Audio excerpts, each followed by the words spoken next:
Hello friends, स्वागत है आपका मेरे इस यूट्यूब चैनल मैथ्स मूवी पर।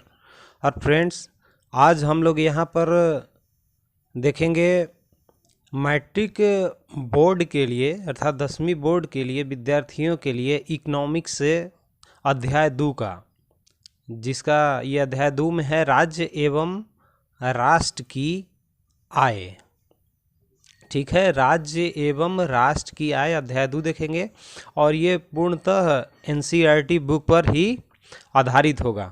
और एक बात और आपको सूचना मैं बता दूं कि अभी तक आपने अगर पीछे का वीडियो नहीं देखा है तो इकोनॉमिक्स के पहले चैप्टर का भी वीडियो बना हुआ है, प्लस फिजिक्स का पूरे चैप्टर का वीडियो बना हुआ है और मैथ का पूरे चैप्टर का वीडियो बना हुआ है।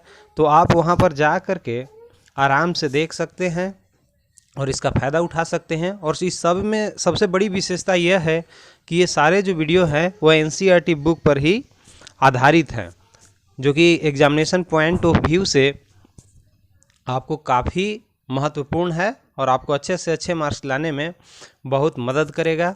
और फ्रेंड्स, आप देखें, अच्छा लगे तो लाइक करें, कमेंट करें और मुख्य रूप से सब्सक्राइब भी कर लें, क्योंकि नया वीडियो भी जो आएगा तो आपके पास तुरंत मिल जाए और आप परीक्षा में अच्छे मार्क्स ला सकें।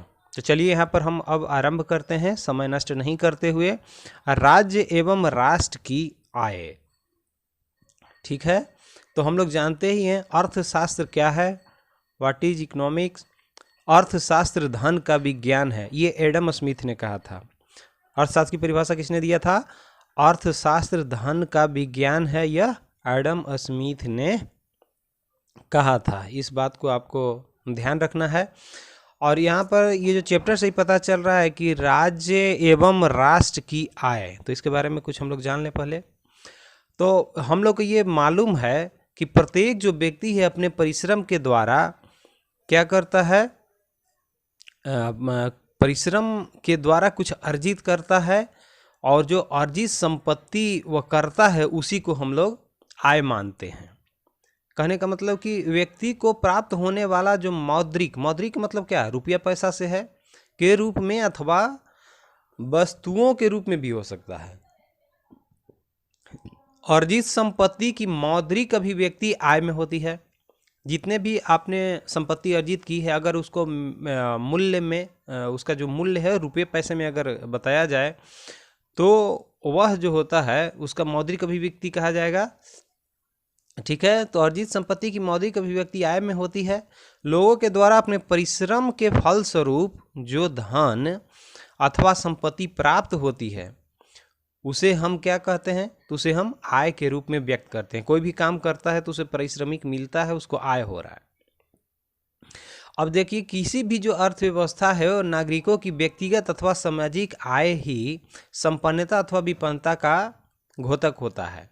क्योंकि आपके पास आय हो रही है तो आप संपन्न होंगे, आपके पास इनकम है तो संपन्न होंगे, नहीं होंगे तो आप गरीब होंगे।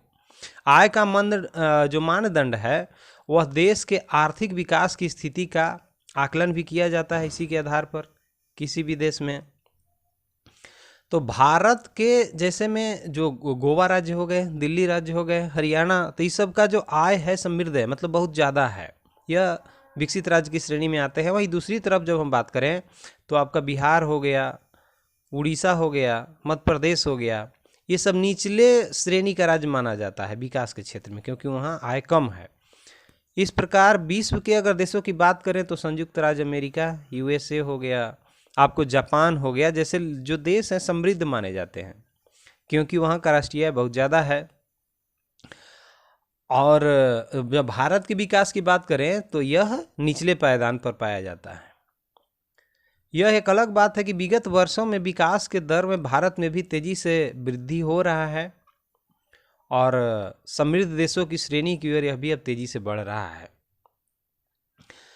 भूमि का पारिश्रमिक जैसे होता है लगान, और उसी तरह श्रम का जो पारिश्रमिक होता है मजदूरी के रूप में, और पूंजी का पारिश्रमिक क्या होता है? तो उसका ब्याज। और व्यवस्थापक का जो पारिश्रमिक होगा वो वेतन के रूप में होता है। जो उद्यमी लोग होते हैं उनका क्या होता है पारिश्रमिक? तो लाभ या हानि के रूप में होता है। तो ये सब उनके आय को ही दिखलाता है। समझ गए? वो सभी बातें आय से ही रिलेटेड है। अच्छा, आय को एक और आप थोड़ी सी बात समझ ले, आय किसको कहेंगे? तो जब कोई व्यक्ति किसी प्रकार का शारीरिक अथवा मानसिक कार्य करता है और उन कार्य के बदले में जो पारिश्रमिक मिलता है उसे उस व्यक्ति का आय कहते हैं। जैसे में आप कहीं काम करें, मानसिक काम कर रहे हैं, मतलब पढ़ाने का काम कर रहे हैं, वकीली का काम कर रहे हैं, आप कंप्यूटर पे काम कर रहे हैं, तो आपको पारिश्रमिक मिलेगा, मजदूरी मिलेगा। आप नौकरी यहीं पर करते हो, या फिर शारीरिक काम जैसे उद्योग धंधा में मजदूर का काम हो गया, कृषि में लोग काम करता है तो उसको भी तो मिल रहा है मजदूरी। तो आप मानसिक काम हो या शारीरिक काम हो, उसके बदले में जो आपको मजदूरी मेहनताना मिलता है तो उस व्यक्ति का वह आय कहलाता है। समझ पाए होंगे? अब हम लोग आगे देखते हैं एक कॉन्सेप्ट मैप के माध्यम से कैसे कैसे इस चीज़ को हम लोग समझ पाएंगे। तो यहाँ पर आप देखिएगा, आय को हम लोग 3 भागों में बांट करके देखते हैं। एक राष्ट्रीय आय देखेंगे, प्रति व्यक्ति आय देखेंगे, और फिर राष्ट्रीय आय में ही देखते हैं सकल घरेलू उत्पाद आएगा, आपको सकल राष्ट्रीय उत्पाद आएगा, शुद्ध राष्ट्रीय उत्पाद आएगा, और इसका ऐतिहासिक पृष्ठभूमि को भी हम जानेंगे, कैसे कैसे इसके स्ट्रक्चर में विकास होता है और कैसे कैसे इसका स्ट्रक्चर है। इसके अंतर्गत राष्ट्रीय आय की गणना की जाती है, और ये राष्ट्रीय आय की गणना में किस विधि से? तो उत्पादन विधि से भी करते हैं, आय गणना विधि से करते हैं, व्यय गणना विधि से करते हैं, और गणना में भी कठिनाई भी होता है। कौन कौन सा? तो आंकड़ों को एकत्र करने में जो कठिनाई आएगा, दोहरी गणना की संभावना बनी रहती है, मूल्य को मापने में कठिनाई होती है, और मौद्रिक विनिमय प्रणाली का अभाव भी होता है। तो एक एक करके पॉइंट वाइज करके फैक्ट को हम लोग देखेंगे और इसको समझते भी चलेंगे, और जब एग्जाम में आए इस तरह के क्वेश्चन तो आपको आराम से लिख देना है। तो आय यहाँ देखते हैं, आय को इंग्लिश में क्या कहते हैं? इनकम। क्या कहते हैं?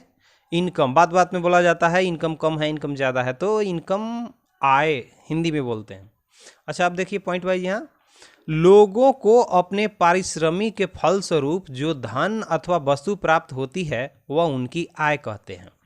कहने का मतलब परिश्रम करते हैं, आप कहीं कंप्यूटर पर काम करते हैं ऑफिस में, या फिर उद्योग धंधा जहाँ पर लगा हुआ है, मजदूर का काम करते हैं, क्लर्क का काम करते हैं, व्यवस्थापक का काम करते हैं, तो आपको पारिश्रमिक मिलता है, मंथली पैसा मिलता है, या फिर वस्तु के रूप में भी मिलता है। जैसे आप देखते हैं कि कृषि में खेतों में जो काम करते हैं उनको काम के बदले अनाज दिया जाता है।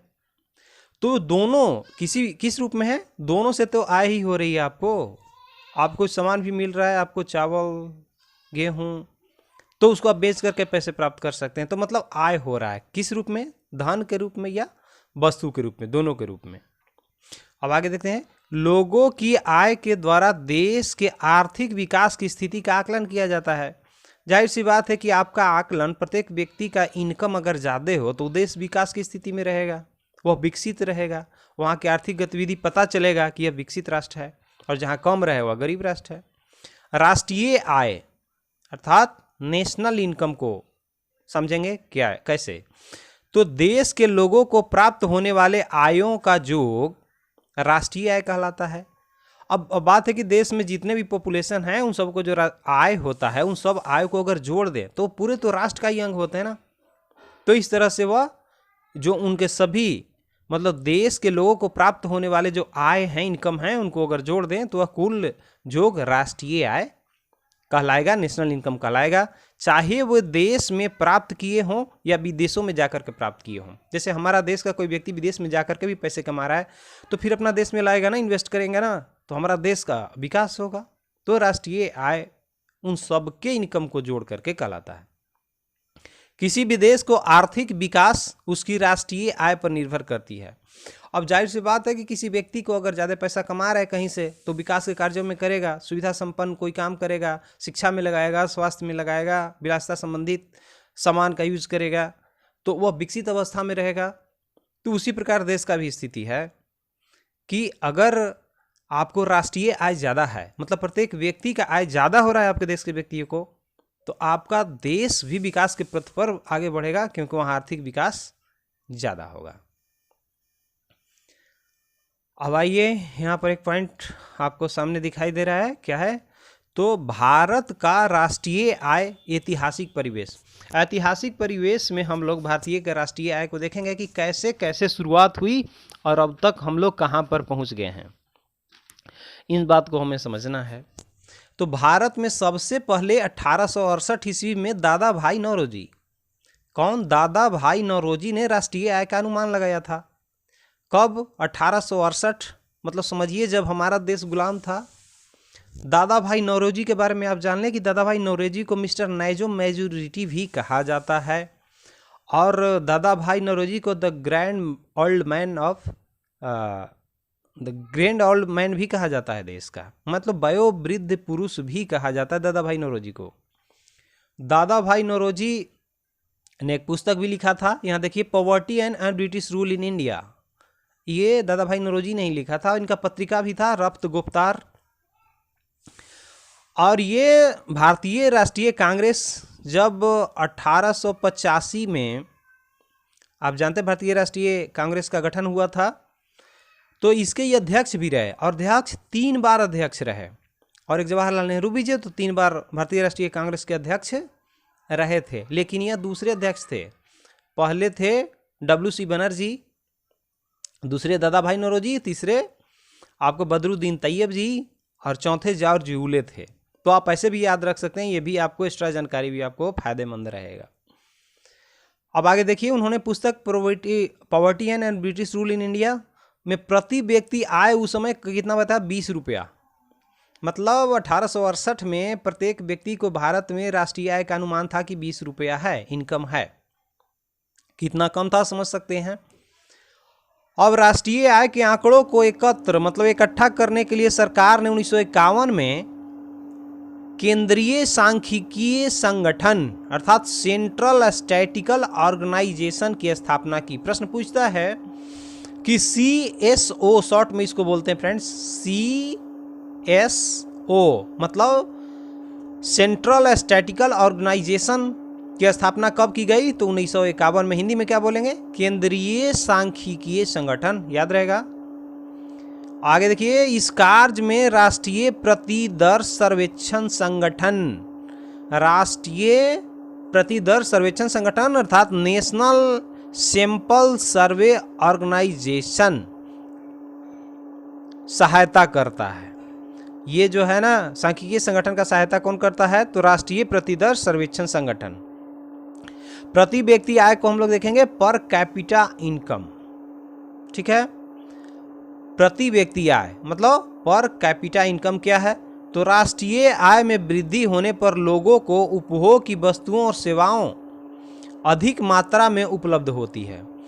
राष्ट्रीय आय में वृद्धि होगा तो इनकम होगा देश का ना, तो उत्पादन होगा, बहुत सारे चीज़ का उत्पादन होगा, सामानों का उत्पादन होगा, तो आपके लिए बहुत सारे सामान उपलब्ध हो जाएंगे, जैसे परिवहन के क्षेत्र में, संचार के क्षेत्र में, कपड़ा के क्षेत्र में, जूते क्षेत्र में, कोई भी हो या सेवा क्षेत्र हो, तो आपको ज़्यादा मात्रा में उपलब्ध होगा सेवा, क्योंकि वहाँ पर राष्ट्रीय आय ज़्यादा हो रही है, देश की विकास हो रही है।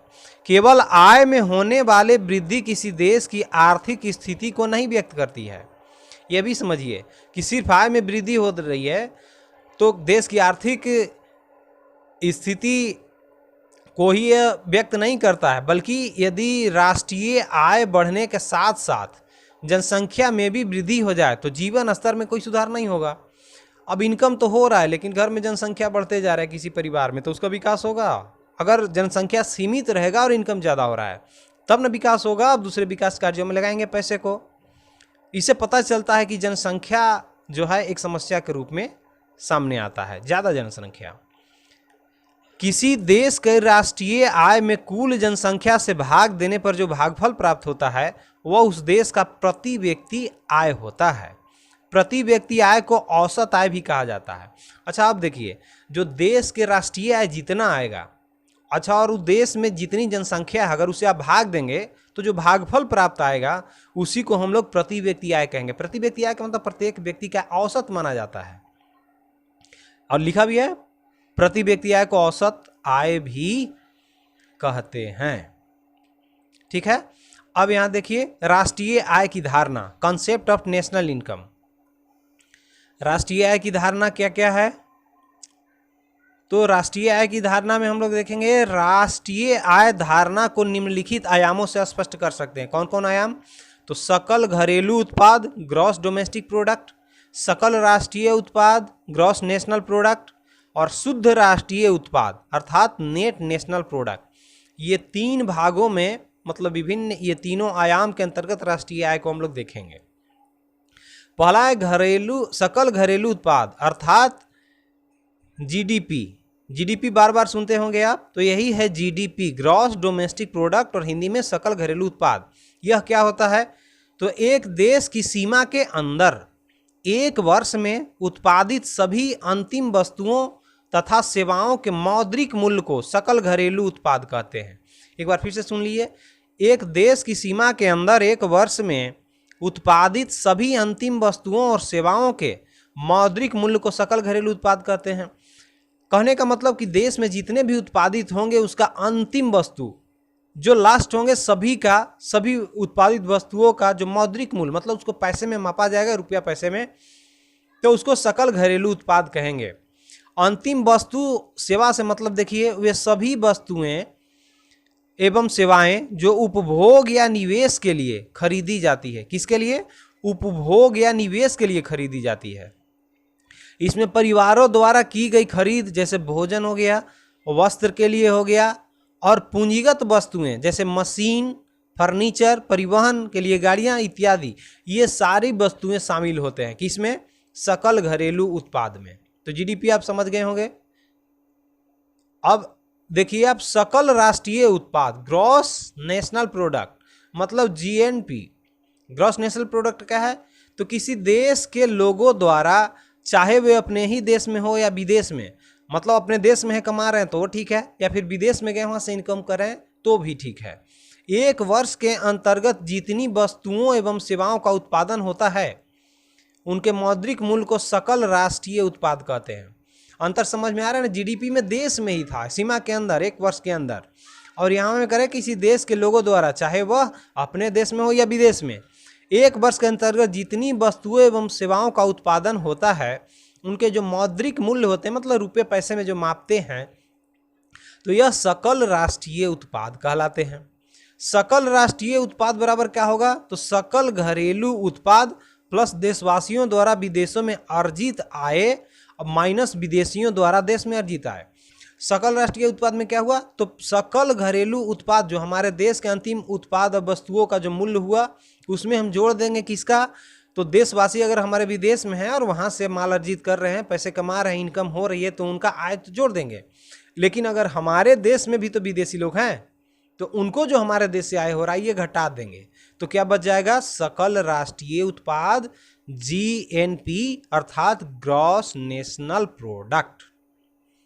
क्लियर है? अब यहां पर एक चीज देखते हैं, शुद्ध राष्ट्रीय उत्पाद, तीसरा पॉइंट है, मतलब नेट नेशनल प्रोडक्ट को देखिए। तो इसमें क्या है? सकल राष्ट्रीय उत्पाद एक निश्चित अवधि में देश के संपूर्ण उत्पादन का मौद्रिक मूल्य है। क्या है? सकल राष्ट्रीय उत्पाद एक निश्चित अवधि में, एक फिक्स टाइम में देश के संपूर्ण उत्पादन का जो रुपये पैसे में मूल्य उसको मापते हैं, ये सकल राष्ट्रीय उत्पाद के अंतर्गत आता है।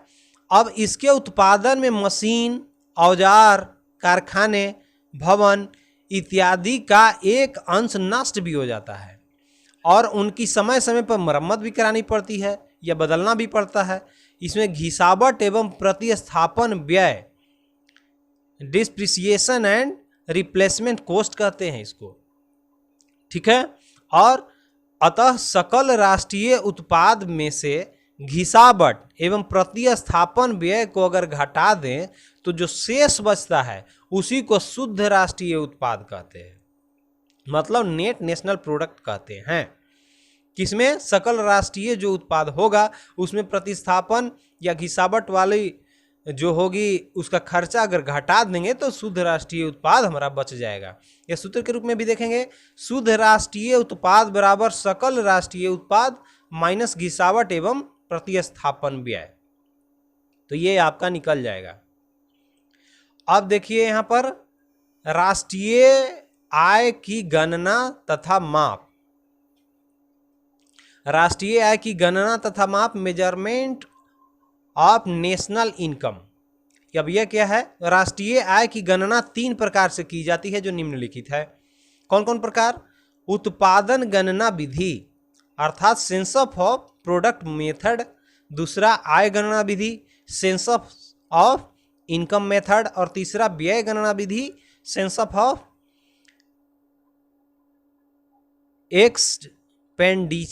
Expenditure method. ठीक है, व्यय गणना सेंसस ऑफ एक्सपेंडिचर मेथड। तो इन सब को हम लोग देखेंगे। इसमें क्या हमको देखना है? अब देखिए उत्पादन गणना विधि, सबसे पहला यहां पर देखते हैं हम लोग उत्पादन गणना विधि। यह क्या है? तो उत्पादन गणना विधि के अंतर्गत देश की अर्थव्यवस्था को कृषि, उद्योग, व्यापार, परिवहन इत्यादि क्षेत्रों में बांट दिया जाता है। कौन कौन क्षेत्रों में? कृषि में, उद्योग में, व्यापार में, परिवहन में, इन सारे क्षेत्रों में इनको बांट दिया जाता है। और इन सभी क्षेत्रों द्वारा एक वर्ष के अंतर्गत उत्पादित सभी वस्तुओं और सेवाओं के बाजार मूल्य तथा निर्यात, विदेशों को भेजे जाने वाली वस्तु एवं आयात, विदेशों से आने वाली वस्तु के अंतर को जोड़ दिया जाता है। तो इस तरह से उत्पादन गणना विधि के अंतर्गत निकाला जाता है। अब आय गणना विधि क्या है? तो आय गणना विधि में क्या किया जाता है? यहां पर देखिए, व्यक्तियों की आय के आधार पर राष्ट्रीय आय की गणना की जाती है, तो उस विधि को आय गणना विधि कहते हैं। माने राष्ट्रीय जो आय, कैसे? प्रत्येक व्यक्ति के राष्ट्रीय आय की गणना के आधार पर, व्यक्तियों के आय के आधार पर राष्ट्रीय आय की जब गणना होगी तो उस विधि को क्या कहेंगे? तो आय गणना विधि कहेंगे। और व्यय गणना विधि, व्यक्ति अपनी आय को वस्तुओं और सेवाओं पर खर्च करता है, इसलिए राष्ट्रीय आय की गणना लोगों को व्यय को जोड़कर भी किया जाता है, तो यह व्यय गणना विधि के अंतर्गत आता है। अब देखिए, राष्ट्रीय आय की गणना में कठिनाइयां भी आती है। तो कौन कौन से कठिनाइयां आ सकती है, इस चीज को हमको देखना है। Difficulties in measurement of national income, अर्थात राष्ट्रीय आय की गणना में कठिनाई, आंकड़ों को एकत्र करने में कठिनाई होती है। क्यों? क्योंकि पूरे देश में लोगों की आय उत्पादन के रूप में या उनकी आय के रूप में आंकते हैं, इन्हें एकत्र करना मुश्किल है। और जहाँ पर बड़ा कंट्री है तो और भी दिक्कत है, जैसे इंडिया, इसका तो पॉपुलेशन और अधिक है, तो पूरे देश के लोगों की आय का उत्पादन के रूप में उनकी आय को हम लोग आंकते हैं, यह मुश्किल भरा काम होता है। यदि सही आंकड़े उपलब्ध नहीं हो तो राष्ट्रीय आय की सही गणना नहीं होगी। जाहिर सी बात है, आंकड़ा ही सही नहीं होगा तो गणना कैसे होगा?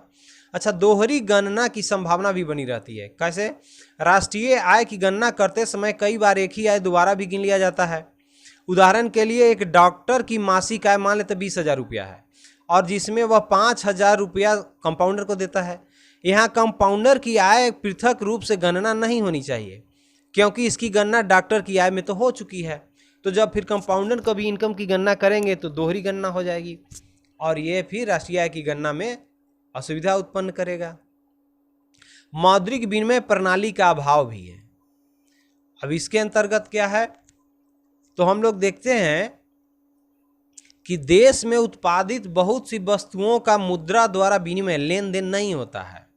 कुछ ऐसे भी वस्तुएं जिसको मुद्रा द्वारा लेन देन नहीं कर सकते। कुछ वस्तुओं का उत्पादक एवं उपभोग कर लेते हैं। उत्पादक क्या करते हैं? उपभोग खुद ही कर लेते हैं। अन्य वस्तुओं को लेन देन किया जाता है।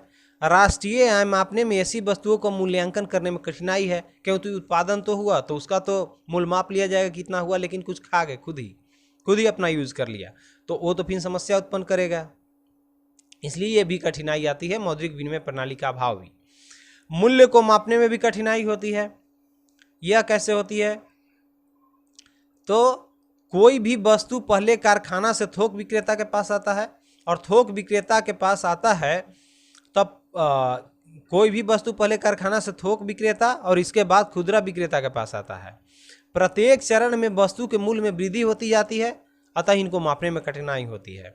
जैसे उद्योग से किसी सामान का उत्पादन हुआ तो वहाँ मूल्य कुछ है, उसके बाद कुछ पैसे ज़्यादा देकर खुद ये थोक विक्रेता ले आए, और फिर खुदरा विक्रेता तक आते आते बहुत ज़्यादा दाम हो जाता है। तो कैसे आप एक मूल्य मापेंगे?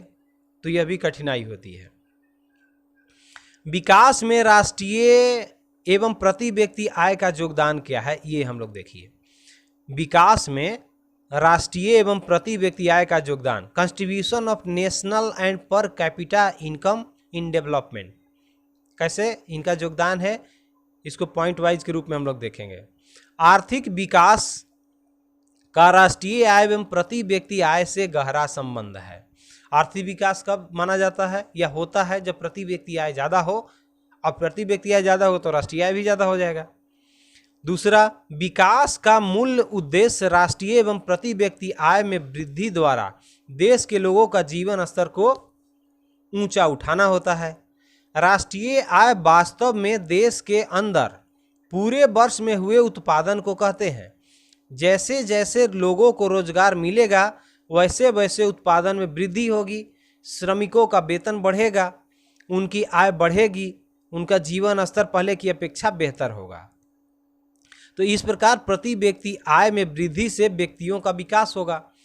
अब राष्ट्रीय आय वास्तव में देश के अंदर क्या हुआ, तो पूरे वर्ष में उत्पादन को कहते हैं।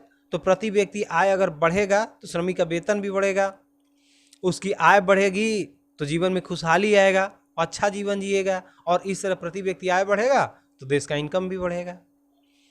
अब बिहार की आय को हम लोग देखते हैं। बिहार की आय को देखेंगे, किसी भी देश बिहार की आय, इनकम ऑफ बिहार। अच्छा, ये बात समझिए, बिहार के आय के संबंध में, बिहार तो हम जानते हैं कि एक गरीब राज्य है। तो रैगनर नार्क्स एक विद्वान थे। रैगनर नार्क्स ने गरीबी के कुचक्र को धारणा को बतलाया। बिहार राज्य भी गरीबी के कुचक्र का शिकार है, जिस कारण बिहार की प्रति व्यक्ति आय भी पूरे भारतवर्ष में न्यूनतम है। समझ में आ रही है बात? तो किसी भी देश या राज्य की आय का मुख्य स्रोत उसकी उत्पादक क्रियाएं होती है। उत्पादन ज़्यादा होगा तो रोजगार भी होगा, सुविधा भी होगी, मिलेगी, तो वह उसकी उत्पादन क्रिया निर्भर करती है उसके आय का। और फिर देश जो अपने देश में जो जनता होंगे उसको यूज करेंगे, और जो बचेगा उसका विदेश में भी सप्लाई करेंगे। तो इस तरह राष्ट्रीय इनकम बढ़ेगा। राज्य के विभिन्न क्षेत्रों में उत्पादन में वृद्धि होने से राज्य की आय में वृद्धि होती है। समझते हैं हम लोग। विगत वर्षों के अंतर्गत बिहार में प्राथमिक क्षेत्र के उत्पादन में वृद्धि हुई है। द्वितीयक अथवा औद्योगिक क्षेत्र के उत्पादन में कोई विशेष परिवर्तन नहीं हुआ है। राज्य की आय इस क्षेत्र का योगदान काफ़ी कम है, क्योंकि जानते हैं कि जब से हमारा जो राज्य से झारखंड का बंटवारा हो गया, तो बंटवारा होने के बाद हमारे यहाँ उद्योग धंधे न के बराबर हैं, तो हम लोग विकसित राज्य की श्रेणी में नहीं हैं। बिहार में वर्तमान बिहार के सकल घरेलू उत्पाद में तृतीयक अथवा सेवा क्षेत्र का योगदान अधिक है। ये बात आपको ध्यान रखना चाहिए। और ऐसे भी जानते हैं कि तृतीयक क्षेत्र का योगदान अगर ज़्यादा होता है तो उसको विकास की श्रेणी में समझा जाता है। प्राथमिक क्षेत्र मतलब कृषि में अगर विकास होता है तो उसको विकसित ज़्यादा नहीं समझा जाता है। लेकिन सेवा क्षेत्र, उद्योग क्षेत्र मतलब द्वितीय क्षेत्र और तृतीय क्षेत्र में अगर विकास हो रहा है तो ऐसा समझा जाता है कि उस राज्य, उस देश का विकास तेजी से हो रहा है।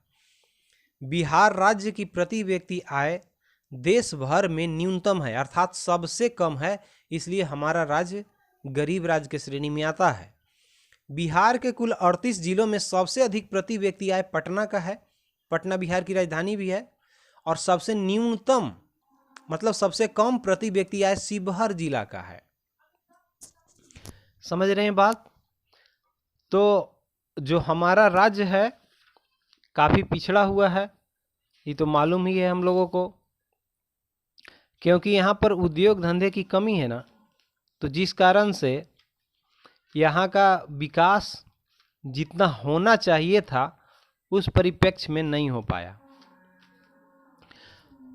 इस तरह से हम लोग देखते हैं कि हमारा जो राज्य है वह अब, जैसे मैं आपको कुछ बताऊं कि पहले के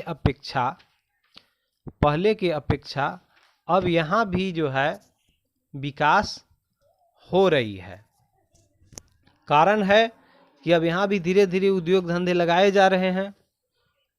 ठीक है, जैसे मैं आपको बताएं कि जो निदेशालय जो एक रिपोर्ट लाया था 2008-9 में, 2008-9 में, उसमें भारत की प्रति व्यक्ति आय 25,494। कब? 2008-9 में 25,494 रुपया था, जबकि बिहार का प्रति व्यक्ति आय हम 2005-6 की बात करें तो उसमें 6,610 रुपये है। तो बिहार की कुल 38 जिलों में सर्वाधिक प्रति व्यक्ति आय पटना का है और सबसे कम शिवहर का है। तो इससे भी हम लोग अंदाज़ा लगा सकते हैं कि जो हमारा राज्य है वह पिछड़े राज्य की श्रेणी में है। लेकिन अब इसमें क्या है कि धीरे धीरे विकास हो रहा है। अब हम लोग विकास की श्रेणी में इसको लाने का प्रयास कर रहे हैं और हमारा राज्य विकास के पथ पर आगे बढ़ रहा है। अच्छा, एक चीज़ और आपको डाटा बताते हैं कि भारत का राष्ट्रीय आय काफ़ी कम है, क्योंकि हमारा देश का ही कम है और बिहार का तो फिर कहना ही नहीं है। तो प्रति व्यक्ति आय का स्तर भी बहुत नीचा है यहाँ। विश्व विकास रिपोर्ट, वर्ल्ड डेवलपमेंट रिपोर्ट 2009 में आया था, तो उसके अनुसार जहां भारत की प्रति व्यक्ति आय अमेरिका के प्रति व्यक्ति आय का 1/48वां भाग है। समझ सकते हैं कितना कम है, 1/48वां भाग। इस प्रकार हम विश्व के कुछ देशों के आप देखिए चार्ट के अनुसार, तो अमेरिका का प्रति व्यक्ति आय $46,040 था, 2009 के अनुसार बता रहे हैं। इंग्लैंड का $42,740 था, चीन का $2,360 था और बांग्लादेश का $870 था। तो देखते हैं आपको जो विकसित राष्ट्र होते हैं उनका प्रति व्यक्ति आय ज़्यादा होता है और जो गरीब राष्ट्र होते हैं उनका प्रति व्यक्ति आय कम होता है। राष्ट्रीय आय के आर्थिक स्थिति के आकलन का सर्वाधिक विश्वसनीय मानदंड के रूप में माना जाता है और इसी के आधार पर माना जाता है कोई राज्य गरीब है या कोई राज्य अमीर है। अब आपको एक नज़र में पूरी बात हम बता देते हैं क्या क्या चीज़ अब तक हम लोगों ने जाना। तो पूरे भारत में सबसे कम प्रति व्यक्ति आय वाला राज्य कौन है? बिहार। याद रखिएगा, क्वेश्चन पूछता है कि सबसे कम आय वाला राज्य कौन है भारत में, तो बिहार है। वर्तमान में केंद्रीय सांख्यिकी संगठन CSO के आकलन में जहां कुल घरेलू उत्पाद GDP 2003-4 में नकारात्मक था, -5